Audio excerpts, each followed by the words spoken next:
Bien, jóvenes, continuamos con la siguiente parte del feudalismo y ahora nos toca hablar acerca de los dos tipos de ceremonia que se recurría, por ejemplo, para poder establecer esta relación entre el rey y el personaje, o en todo caso, quien se encargaría de administrar sus tierras, con el objetivo de garantizar, pues, una forma mucho más eficiente de poder llegar hacia la población y también atender, apoyar en los momentos o periodos, por ejemplo, de, digamos, conflictos o problemas internos.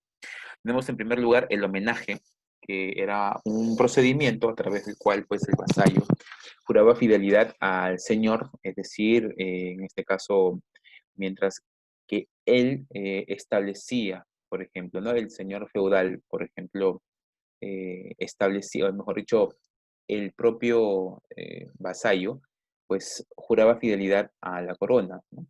Y juraba no solamente fidelidad, sino que también pues recibía al propio rey como fuese su propio, digamos, hombre, ¿no? Ofreciéndole defensa y protección. Es decir, el vasallo le brindaba, pues, a la autoridad toda su disposición para apoyarlo en cualquier tipo de inconveniente interno. Y tenemos otro proceso llamado la investidura, ¿no? Cuando hablamos de la investidura, es que a través de un símbolo, que puede ser un cetro, un bastón, que puede ser una llave, ¿no? Etcétera, pues se utilizaba como un símbolo, ¿no? Y a través de ello, pues la fidelidad era la obligación primordial del vasallo. El vasallo debía servir con honor y reverencia, figurar en la corte del señor en ciertas ocasiones y ser testigo de algunos de sus actos. ¿Sí? Cuando hablábamos de este proceso, podemos llegar, por ejemplo, a la siguiente, ¿no? Que vendría a ser eh, lo siguiente, ¿no? Consistía en un conjunto de lazos y obligaciones entre el vasallo y el señor. El vasallo juraba fidelidad a su señor, cumpliría labores de servidumbre, auxilio militar y asesoría política, auxilium et concilium. Recibía a cambio el control y jurisdicción de un territorio junto con quienes lo habitaban, a lo cual se denominaba el vasallaje.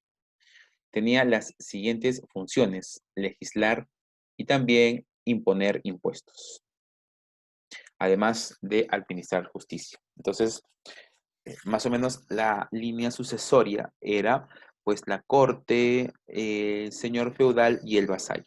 Esa es la línea sucesoria. En lo que respecta, por ejemplo, a las características en cuanto al feudalismo, podemos decir que durante este periodo, la tierra va a adquirir un mayor poder económico, es decir, la posesión de las tierras o de los bienes, espacios físicos, van a ser de alguna forma más valorados dentro de las casas reales.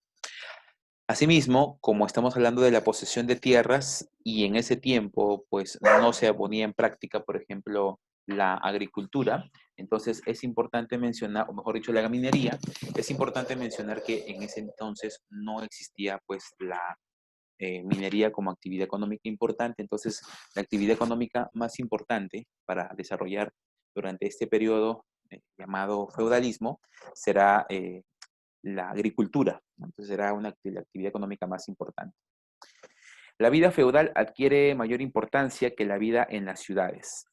Las ciudades probablemente eran espacios donde, producto de la propia interacción, pues lamentablemente la importancia y también la codicia por otros reinados de llegar a estos espacios, pues las ciudades se convertían lamentablemente en motines o se convertían en centros codiciados por diversos espacios. Entonces, esto obviamente era un problema, ¿no? ¿Por qué? Porque mayor concentración de enfrentamientos, conflictos en las ciudades generaba que la población que habitaba en ellas pues tuviese temor, miedo, rechazo a lo que ocurría.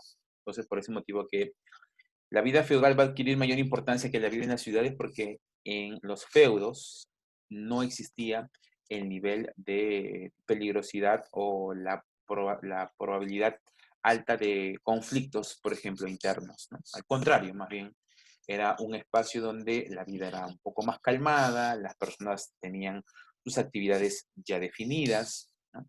Y se pone en práctica justamente la economía del autoconsumo. ¿Qué significa esto? Significa que pues las personas van a producir dentro de su propio espacio sus alimentos y ellos mismos van a consumir justamente esto, ¿no? Pero esto obviamente no tendría una dinámica porque entre ellos mismos no se podrían comprar y vender, por supuesto. Obviamente que también había apertura para la interacción con otros grupos sociales, que eso lo vamos a explicar justamente en un momento, ¿no? Entonces, en un principio, pues la vida feudal, digamos, va a ser muy valorada por lo que significó un espacio de dispersión o un espacio donde no existían tantos conflictos internos. Pero hay que tomar en cuenta algo, ¿no? Cuando una ciudad crece en extensión y en población, pues es lógico entender que también cuando hay más personas van a incrementarse los problemas. Esto es algo, pues, digamos, muy propio de las personas porque recordemos que cada persona tiene sus propios intereses, sus propias necesidades. Entonces, al momento de formarse pues una ciudad con mayor número de personas, se incrementan también los problemas. Entonces, mientras la ciudad sea un poco más pequeña, eh, digamos, los problemas son también en relación al número, ¿no?, de personas. ¿Cómo era un feudo? ¿Cómo estaba estructurado un feudo? Bueno, un feudo que era el espacio al cual se le llamó justamente a estas tierras administradas por el señor feudal, tenía los siguientes espacios, ¿no? Tenía en primer lugar la aldea, ¿no? La aldea va a ser aquel espacio o región donde habitaban todos los miembros del feudo. O sea, todas las personas que vivían dentro del feudo vivían en un espacio llamado aldea, ¿no? Luego de la aldea había otro espacio dentro de este feudo que era el espacio denominado cultivos. Cultivos es aquel espacio donde la población o parte de ella ponía en práctica la agricultura, ¿no? Y con esto obviamente pues producía los bienes que requerían toda la población. Pero ojo, un dato muy importante es que no toda la población estaba involucrada en la actividad agrícola. Obviamente pues también habían otro tipo de actividades que vamos a explicarlas más adelante, pero un sector de ellas pues sí, evidentemente se dedicaba a la agricultura. Y por último, pues tenemos nosotros el castillo, ¿no? El castillo era el espacio donde vivía el señor feudal. A ese espacio donde vivía el señor feudal también se le llamó burgo, ¿no? Y obviamente, pues de ahí aparecen algunas, digamos, eh, denominaciones que hasta el día de hoy se utilizan, no muy frecuente, pero sí existen, por ejemplo, como es la denominación de los, eh, digamos, alcaldes, a los cuales se le llamaba burgomaestre, ¿no? Entonces, esto es una de las características que ocurrían, ¿no?, dentro de este periodo. Ahora, no es la única, sí, porque durante este proceso, durante este periodo también, pues van a aparecer múltiples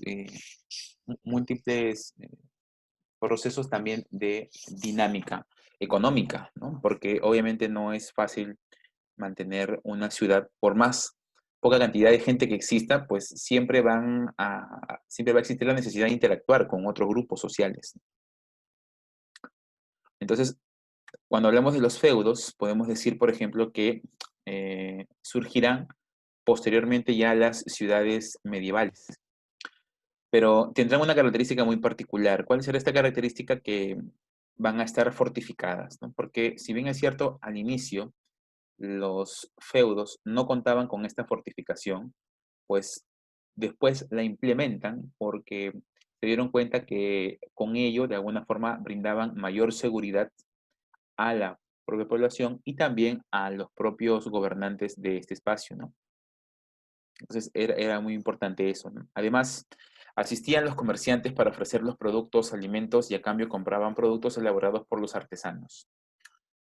Cada cierto tiempo, los señores feudales, por ejemplo, permitían o aperturaban, por ejemplo, el acceso, es decir, a través de las puertas hacia estos espacios, pues aperturaban el acceso de comerciantes, quienes venían desde otras poblaciones o venían desde otros feudos y traían productos que obviamente pues fueran necesarios o digamos pudiesen intercambiarse por otros. O sea, se compraban productos, también había intercambio de productos.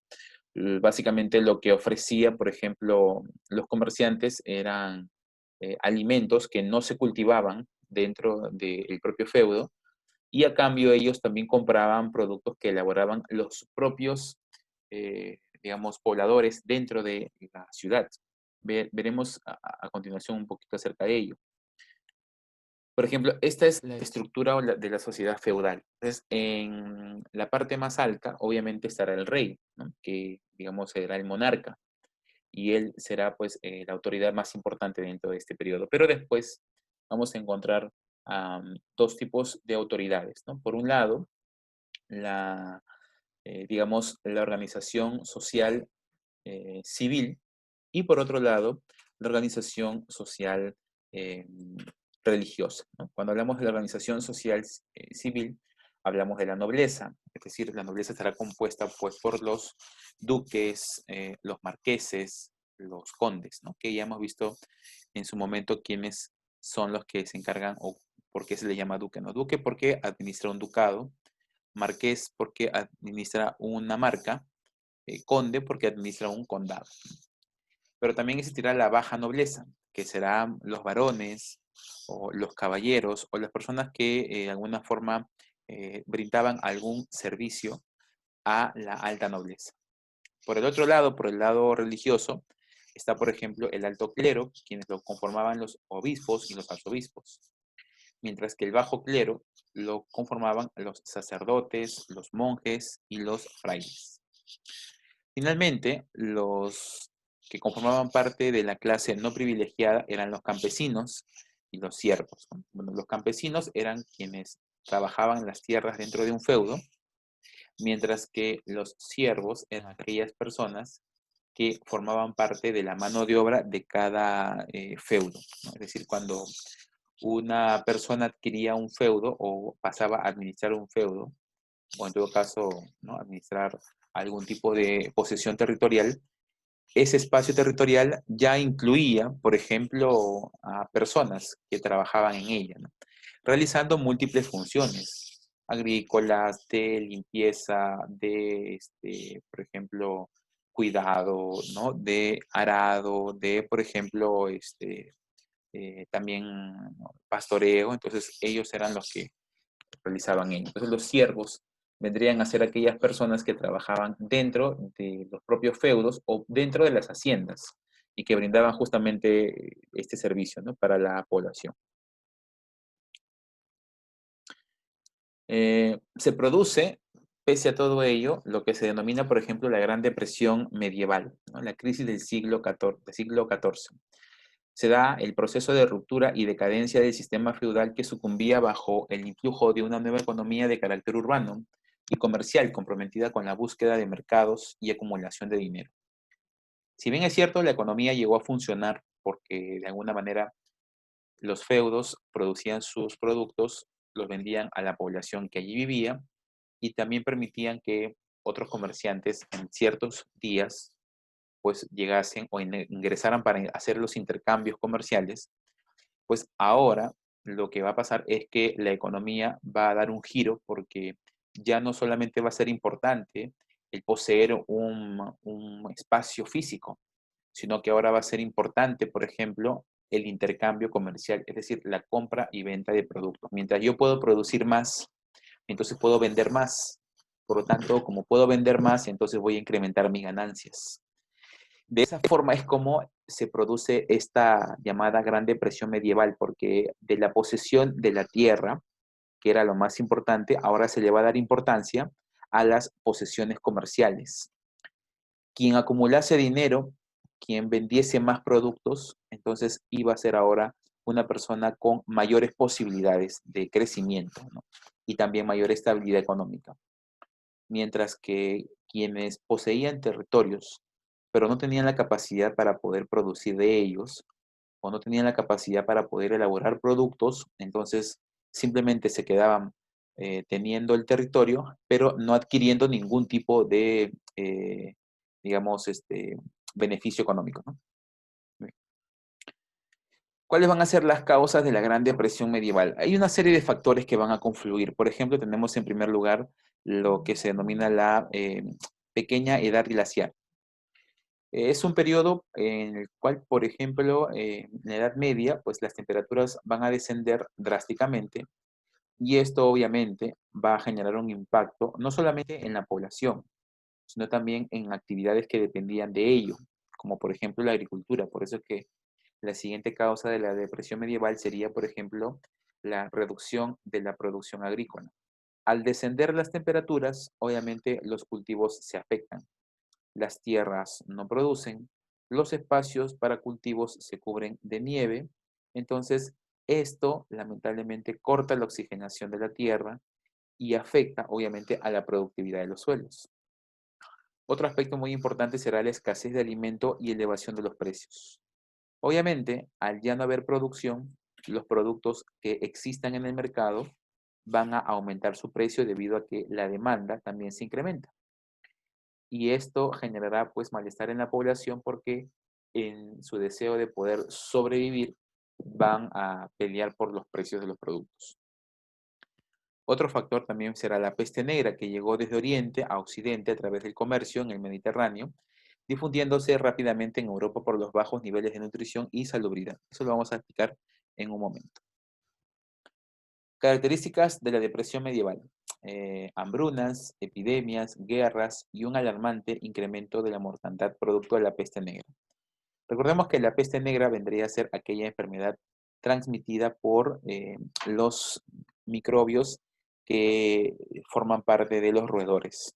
Entonces, ¿por qué es que los roedores se incrementan durante este periodo? Bueno, recordemos que en la Edad Media, pues no se contaba con sistemas de salubridad que podían asegurar que las personas viviesen en espacios, digamos, públicos limpios, sino que al contrario, ¿no? Vivían en espacios públicos que estaban afectados por contaminación poblacional propiamente, ¿no? Allí tenemos que durante la Edad Media, por ejemplo, no existía el alcantarillado, o sea, lo que nosotros conocemos como el desagüe. No era muy popular en las ciudades, entonces las personas, ¿no? Arrojaban sus desechos orgánicos a las calles. Entonces, pues era en ese periodo, durante ese periodo, era muy normal que las calles estuviesen llenas pues de desechos humanos. Entonces, esto también se convertiría en un foco infeccioso y que permitiría que los roedores se multipliquen con mayor rapidez o con mayor facilidad también. Otra de las causales, por ejemplo, también fueron los aspectos religiosos, porque de alguna forma la Iglesia Católica en este momento, en este tiempo, castigaba las creencias religiosas o en todo caso las creencias ajenas a la religión católica. Y esto de alguna forma lo calificaba como actitudes o comportamientos herejes que los relacionaban también con, digamos, el comportamiento o la relación con ciertos animales, como por ejemplo eran los gatos. Así por ese motivo que se multiplica la peste negra. Otro de las características de este periodo será en los conflictos bélicos como la Guerra de los 100 años entre los ingleses y franceses, provocando luego la unificación del territorio francés y la Guerra de las Dos Rosas. Para poder, digamos, entender la Guerra de los 100 años, hay que entender que esta confrontación se dio entre Francia e Inglaterra debido a que dentro de Francia existían eh, territorios ingleses, ¿no? Como por ejemplo Guyena, ¿no? Y Flandes, que eran dos territorios que estaban en Francia, pero que eran de dominación inglesa. Entonces, pues los reyes franceses no estaban de acuerdo con que dentro de su espacio existieran pues dominios ingleses. Entonces, obviamente esto generaría una primera enemistad y también rechazo entre cada una de las casas nobles. Asimismo, también otra de las causas para este tipo de enfrentamientos o este enfrentamiento será el control por el dominio comercial en el Canal de la Mancha, por ejemplo, ¿no? Que está entre Francia e Inglaterra, por ejemplo. Entonces, básicamente el enfrentamiento entre Francia e Inglaterra se da por el dominio de tierras. Inglaterra tenía territorios dentro de Francia, a los cuales el territorio o digamos, la monarquía francesa reclamaba como suyos. Y obviamente la monarquía inglesa no iba a permitir que esto sucediera. Y es por ese motivo que surgen los enfrentamientos entre Francia e Inglaterra y ocurrirá la Guerra de los 100 años, que en realidad dura 116 años y que hay que entender que no será un periodo de enfrentamiento de todos los días. Será enfrentamiento, sí, pero por periodos. Finalmente, la Guerra de los 100 años se puede dividir en tres grandes etapas. La primera etapa es una etapa de victoria inglesa, pero la siguiente etapa y ya, digamos, el corolario de la guerra, pues será para victoria francesa. Ellos recuperan sus territorios o los territorios de dominio inglés pasan a ser de dominio francés. Y es allí donde surge la Guerra de las Dos Rosas en Inglaterra, ¿no? Esta Guerra de las Dos Rosas se llamará de esta forma porque será el enfrentamiento entre dos casas reales, los York y los Lancaster, ¿no? Por el dominio de, o mejor dicho, por llegar al poder monárquico inglés. Esto es un aspecto muy importante porque de alguna forma antes de que ocurriese, o mejor dicho, durante la Guerra de los 100 años, la dinastía inglesa que estuvo gobernando fue la dinastía Plantagenet. Pero al perder Inglaterra la guerra con Francia, pues obviamente el crédito de la dinastía Plantagenet con su rey Ricardo II, pues disminuye. Y esto da pie a que otras casas reales busquen llegar al poder, y es así como llegará en su momento eh, la dinastía Lancaster, posteriormente, que representaba o estaba representada por la Rosa Roja, y luego la dinastía York, que estaba representada por la Rosa Blanca. Al final, pues dominaría la Rosa Blanca y aparecería una nueva casa real que sería la casa de los Tudor. Tenemos después también lo que se denomina, por ejemplo, el cisma del Oriente, el cisma del Occidente, que básicamente viene a ser la creación o la división de la propia Iglesia Católica entre dos ciudades, básicamente Aviñón y Roma. Bueno, el conflicto básicamente surge porque pues, la relación entre el papado y los reinos franceses era de alguna forma muy estrecha, pero había una dominación francesa muy notoria también, y esta dominación se había manifestado en la elección de papas franceses que pues gobernaban desde Aviñón, mientras que el pueblo romano reclamaba que se eligiera a un papa que fuera italiano y que gobernase en Roma. Entonces, por ese motivo surge el cisma de la Iglesia Católica. Y bueno, este cisma de la Iglesia Católica durará aproximadamente más de 40 años. Sin embargo, al final lo que va a suceder es que se va a elegir, o durante este periodo se van a elegir a distintos papas. Incluso, por ejemplo, llegará un momento en el cual se habrán elegido a tres papas o estarán presentes tres papas, Benedicto XIII, Gregorio XII y Juan XXIII. Entonces, ¿por qué? Porque hubieron disputas dentro de la propia Iglesia Católica, los cónclaves elegían a los representantes que ellos consideraban más importantes. Entonces, con esto, pues terminaría digamos, este periodo llamado el Cisma del Occidente, con la elección del Papa Martín V. ¿Cuáles fueron las consecuencias de la depresión medieval? La depresión demográfica, obviamente la peste negra afectó muchísimo a la población. Se estima que 20 millones de personas habrían muerto en Europa. Disminuye la rentabilidad agrícola porque obviamente las tierras no podían ser trabajadas. Estas, por las condiciones climáticas y la falta de recursos, fueron perdiendo productividad. Las revueltas campesinas, por la falta de apoyo a la actividad agrícola, que había sido una actividad muy importante durante el feudalismo, y esto también generó la elevación de los precios de las mercancías. Por lo tanto, las personas no tenían dinero para poder comprar bienes y se veían afectados en sus recursos de alimentación y subsistencia. Bien, chicos, entonces estamos dejando ahora la explicación. Gracias por su atención. Nos vemos en una siguiente clase.